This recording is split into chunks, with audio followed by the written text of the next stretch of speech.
Jeff, what brings us to downtown Boston today? Ray, we've come for a glass of water. A glass of water? I feel like we could have stayed home for that. We probably could have, but it wouldn't make the same point. Let's head in and belly up to this bar. Two waters, please? Sparkling or tap? Sparkling or tap? Tap, definitely tap. Tap, I guess. Thank you.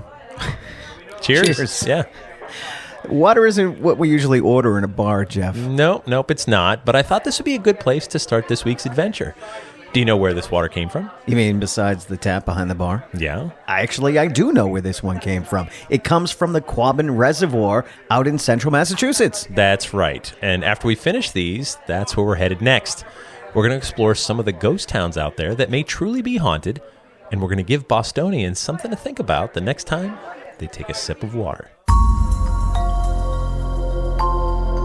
Hey, I'm Jeff Belanger. And I'm Ray Auger. Welcome to episode 417 of the New England Legends podcast. Thank you, legendarians, for joining us on our mission to chronicle every legend in New England, one story at a time. We love ghosts, haunts, UFOs, monsters, roadside oddities, and all the other wicked, strange things that make New England like no other place. Now be sure to hit our subscribe button wherever you get your podcasts so you don't miss a minute of all the weirdness. We'll head to the Quabbin Reservoir right after this word from our sponsor. So it's about a 2-hour drive out to the Quabbin Reservoir from Boston. Yeah, that sounds about right, depending on traffic, of course.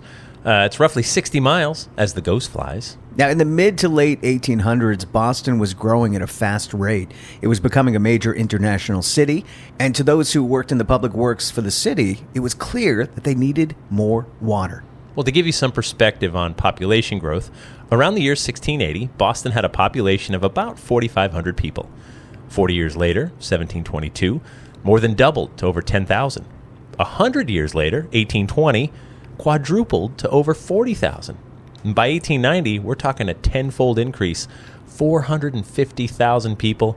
And just 10 years later, 1900, about 560,000 people with no sign of slowing. Yeah, that's a lot of people. Who need a lot of water. That's right. Now, in the late 1800s, the Swift River Valley in central Massachusetts was deemed the ideal spot for damming up the river to create a reservoir. There was just one problem. What's that? Well, there was 4 problems, technically. Okay, and they are? Well, there were 4 towns in the valley with about 2,500 people living there. So really, there was 2,500 problems. I guess that's true. Still, the massive region was sparsely populated. The water quality was good, and the natural topography made it ideal because building one big dam could do the job of flooding the valley to create roughly 412 billion gallons of water for the metro Boston area. These are the kind of decisions that are necessary if you're going to grow as a region, but brutal to the people affected who are going to lose their homes. The towns in the potential flood zone were Dana, Enfield, Greenwich, and Prescott. With the exception of Dana, which was in Worcester County, the other 3 towns were in Hampshire County. Now, when I was a kid, I remember my dad telling me that you could take a boat out on the Quabbin to go fishing, and you could look down through the clear water and see church steeples and other buildings disintegrating in the waters below. I remember hearing that as a kid, too. I mean, that's scary. Super scary. Okay, you can pull over just about anywhere up here. All right, got it. Well, this looks like a town square. Yeah. There's a triangle formed by several intersecting roads. The only difference is there's no buildings.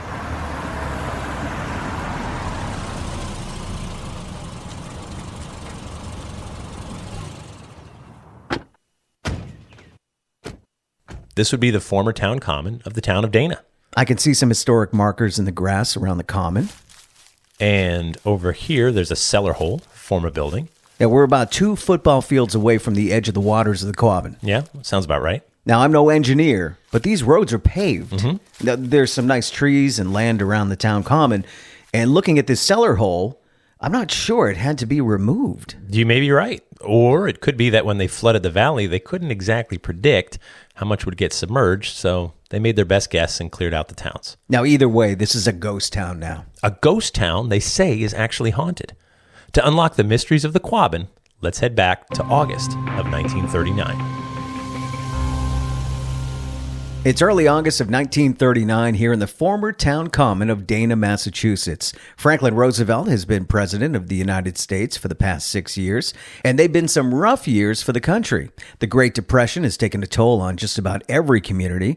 Right now we're standing in front of what looks like a wasteland. It's nothing but dirt for as far as I can see.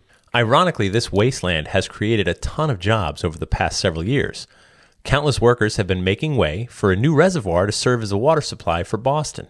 Now, if you could swing an axe or lift a shovel, you were hired.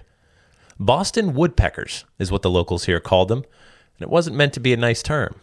It's been a decade filled with sweat, tears, and plenty of lawsuits. The towns of Dana, Enfield, Greenwich, and Prescott didn't want to leave without a fight. Yeah, that's right. And then there was the state of Connecticut who sued because the reservoir means less water making its way down to the Nutmeg State. A project like this is going to upset a lot of people. No doubt. These were small towns full of farms, small businesses, and families who had been on these lands for generations. Though some may have been glad to get the payday to leave, many would rather remain in their homes and farms. There's just no easy way to do this project. Boston needs water, but the folks from this region will never forget what was done to them to accommodate a city some folks had never even visited. Some relented to the inevitable and even took jobs clearing out the trees and wood. They were allowed to keep the wood too, so a man could cut 2 cords in a day, earn what he was paid to clear, and maybe another $12 selling the wood. Now that was about a week's pay in a single day. It was in the 1890s that the need for more water was identified in Boston. They were watching the population growth and could clearly see a big problem on the horizon. By 1920, the Swift River Valley was identified as the best possible location for a reservoir. In 1926, a tunnel was constructed to connect the nearby Wachusett Reservoir to the Ware River, which was needed to drain the valley to divert the river so that they could construct a dam and clear out everything.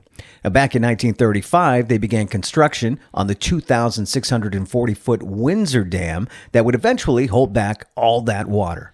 As we can see, they did indeed clear out everything. The trees, the houses, buildings, schools, churches, everything. It's desolate. Yeah, and depressing. I could see a few cellar foundations. I guess those will get flooded, but there's no other buildings standing. Let's take a walk over this way. Well, this must have been a graveyard. I'm sure you're right. I could see dozens of rectangles. I guess there's some headstones that used to be here. Right. But... Well, it doesn't look like any graves have been dug up. No. Just the headstones have been moved. Yeah, that's what it looks like to me, too. Now, there were about 7,500 graves from the various cemeteries in all 4 towns that were supposed to be moved to the Quabbin Park Cemetery over in the town of Ware. There's no way these graves were dug up. I agree. And aren't they flooding the valley in just a few days? That's the plan, yeah, on August 14th. Oh, man. I don't think they're moving the graves now. I don't think so. No way. The work here's done. Folks from the area towns have their last chance to walk their former land. The towns have all officially been disincorporated, and soon this will all be underwater. And that brings us back to today. As you can imagine, the displaced folks and even those who live nearby were pretty bitter for decades to come. When a government takes your land through eminent domain, it's always upsetting. I get why it was done, but that doesn't make it any easier for the people who lost their homes and farms. No, it doesn't. So those rumors about people fishing on the Quabbin and seeing church steeples just aren't true. No, you can see images of the land completely cleared on our website.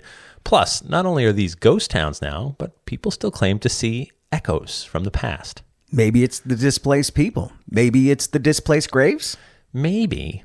Plus, there's been several airplane crashes in and around the reservoir. In 1943, a B-24 Liberator bomber crashed in the swampy area, killing 2 officers. 1962, an F-102 Delta Dart fighter crashed in the woods, killing the pilot. 1968, a Navy A-4 Skyhawk crashed in the woods, killing the pilot. There were 2 other crashes out here too, but those pilots safely ejected and survived. That seems like a lot of plane crashes for one area. It does seem kind of high. Each event and incident only adds to the mystique and haunting of the Quabbin. So it took 7 years for the Quabbin to completely fill to capacity. The year was 1946 when the reservoir was full. And that year, Boston's population was closing in on 800,000 people. That's a lot of water. Yes, it is. So way back around 2006, I was writing my book, Weird Massachusetts. I got to interview a man named Bob Wilder. Wilder was in his 80s when I spoke to him, and he was one of those 2,500 displaced people. Wilder grew up on his family's farm on Prescott's Ridge in Enfield. He heard all the stories as a child and made it his business to know all the details of what happened as an adult. He's the one who told me in the weeks before they began to flood the valley, people were allowed to walk their land one last time. He said he recalls seeing the rectangles where the headstones were pulled up from the ground, but said no graves had been dug up. So that means that there could be hundreds, if not thousands of bodies in the ground at the bottom of the Quabbin Reservoir? That's right. Yikes. Well, enjoy your drinking water, Boston. Enjoy indeed. And that takes us to After the Legend, where we take a deeper dive into this week's story and sometimes veer off course. After the Legend is brought to you by our Patreon patrons. These people are legends. They help us financially with our hosting, production, travel, and all the other costs it takes to bring you 2 podcasts each week. It's just $3 per month, and for that, you get early ad-free access to new episodes, plus bonus episodes and content that no one else gets to hear. Come join our insiders at patreon.com/New England Legends. And to see some pictures related to this week's story, click on the link in our episode description. Go to our website, click on episode 417. And in those pictures, you can see there were no churches, no buildings. They were all cleared out. Scary. To this day, I really thought that there was still a town down there because those are the stories we heard as a kid. Yeah, foundation holes, I'm sure. So Bob Wilder, it was an amazing interview. And, he's passed on now. It's been decades. But he was a kid when this all went down, and he told me he's only been to Boston twice in his life. He said it took him 60 years to realize not everyone in Boston is a bad person, right? So he was pretty bitter his whole life. Yeah. But I remember the most profound thing he said. He lived in a farmhouse where they slept in a loft filled with hay. Like that was their life. Yeah. They would pick strawberries in the summer, and that would be dinner. Like they had apples. There was a unique kind of apple that was out there that was lost. Will never be back. And he said he remembers hearing the adults talking and the mayor saying, it's not going to happen. Don't worry. Don't worry. Like all the way till they're building the dam on one side. They've already diverted the river on another side. And like, don't worry. It's not going to happen. We're going to fight this in court or whatever. And then eventually it was just like the project just kept going. Right. And so he recalls being forced to move. And he said it was the first time in my life when we got to the new town that they moved to. He's like, the first time in my life I realized we're really poor. And I'm like, oh. But how do you know if you don't have the experience of the outside world? You're living the high life. You're living fine. You're just living. Yeah. You're fine, right? You're the same as used to what you're doing. You're the same as your neighbors. Right. Your neighbors are doing the same thing. They sleep in a loft with hay and pick strawberries. So do you, So he didn't realize they were poor. I have no clue, and he didn't remember. He was too young. Like what kind of money they got for their land or their farm. Yeah. But I'm sure it's not enough. It can't be enough when you're displacing that many people. How much money is there to go around? Yeah. No, and so, I mean, I get both sides. Boston is a major city. Yeah. It needs water. And that's a lot of people, hundreds of thousands of people that are going to need water. And to do that, you're going to displace 2,500. The needs of the many outweigh the needs of the few, right? Yeah. Thank you, Spock. But at the same time, those few had rights too. Sure. And eminent domain, it sends chills up most people's spines when they hear it. Because what it means is wherever you live, no matter what you think, the government could take that land if they deem it necessary. And that's a tough thing to live. That's what our country was based on, stealing land. It's like, hey, the rail's got to come through and your house is in the way, right? Yeah. I'm sorry, we're going to give you a fair price for it, and that's it. And you're like, but now I have to take it or leave it. Yeah. What if I can't find another house that I can afford? What if I need to move to a town where I don't have a job? Like it's that is a real tough one. And I'm sure this wasn't the first or last time it's happened. Not even close. Not even close to the first. Not even close to the last. I think we covered the story. I know I covered it in the Wicked Strange book about the world's tallest filing cabinet in Burlington. Oh yeah. It was a testament to each row of the cabinet is a year that this highway connector project didn't happen. But they took the land by eminent domain and they cleared out some houses to make room for a road that took 36 years to eventually put in. And so 36 years, you're like, my kid could have finished school. Right. Like any number of things that could have happened. And so, I mean, and that's not 2,500 people. It was just, but still, it doesn't. 2,500 too. I mean, it's still tragic. Yeah, absolutely tragic. And my grandfather born and raised in Southbridge, Mass, right? And I remember him telling me, like, he's like, government can give you 1 penny on the dollar for your land if they want to take it by eminent domain. He was a bitter dude when he didn't trust. And the Quabbin's not terribly far from Southbridge, you know? I mean, I think he knew those stories and heard those stories. And that bitterness against Boston just still carries through the whole region. It's tough because, again, logically you're like, Boston needs water. Yeah. But you deserve. Well, we need a home. You need a home. I need a roof over my head. I don't care about those people in Boston. Yeah, that's right. You deal with it in Boston. Yeah. Like Bob Wilder said, I've only been twice in my life. And you know, he wasn't that far away. Boston's on the ocean. They couldn't figure out a way to draw from the ocean and make it drinkable. Desalination. Yeah. Did you ever go to the Caribbean? Yeah, I've been there a few times. Yeah. So I went to Antigua for my honeymoon, actually, a million years ago. And the water you drank out of the tap was desalinated water. It was the ocean water that they took the salt out of. It doesn't taste good. It doesn't. There's a much more of a process to make it taste good. I don't know. Maybe it's gotten better, you know, but it doesn't taste very good, but it will keep you alive and not win any awards. I wouldn't make beer with it. Yeah, right. I'd be like, what's wrong with this? Plus, they didn't have the technology back then. No. Or the know-how. No, they can't. But that is, I mean, that's something that if someone perfects that would solve some problems. But yeah, no, I get it. And so also, but the air accidents, and I know that's a little weird. It's almost like a Bermuda Triangle type situation. And I get that there's an Air Force base not very far, right? Just in Western Mass. I mean, by jet, it's probably like a 5-minute ride. Yeah, you know. So, and maybe because it's not really populated, it's a good place to do like dogfighting and, you know, because there was one that was a midair collision between two jets. Maybe they were, you know, dogfighting, rehearsing, you know, practicing or whatever. But yeah, no, it's 5 accidents in that one area, all military planes. Yep. Like, that is a little weird. Yeah. The curse of the Quabbin. Questions, right? Yeah, there is questions. You're like, yeah, why there? And I know those things happen, but yeah, that was 5. And all those bodies. All those bodies. Yeah. So that was the big takeaway from my Bob Wilder talk when he said, I remember seeing the rectangles. Yeah. Which very clearly they lifted the headstones up and brought them. And you can go to the Quabbin graveyard today, and they're all very close to each other. The headstones are there. The headstones are like stone. I mean, like with 2 inches between each one. Close. Yeah. You're just like, oh, yeah. And when you see the headstones that close together, but it's not like they built homes like Poltergeist, right? They didn't build homes over it. It's a reservoir, so they're still at peace where they are. They're still underground, right?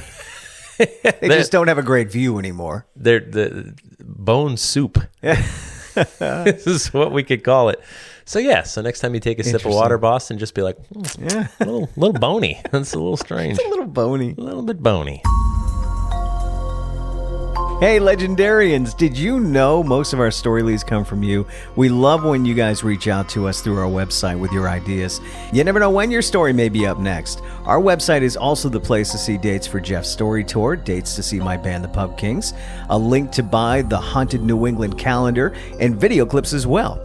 Please also consider posting a review for us or tell your friends about us too. That's how we grow. We'd like to thank our sponsors. Thank you to our Patreon patrons, and our theme music is by John Jett. Until next time, remember, stay legendary.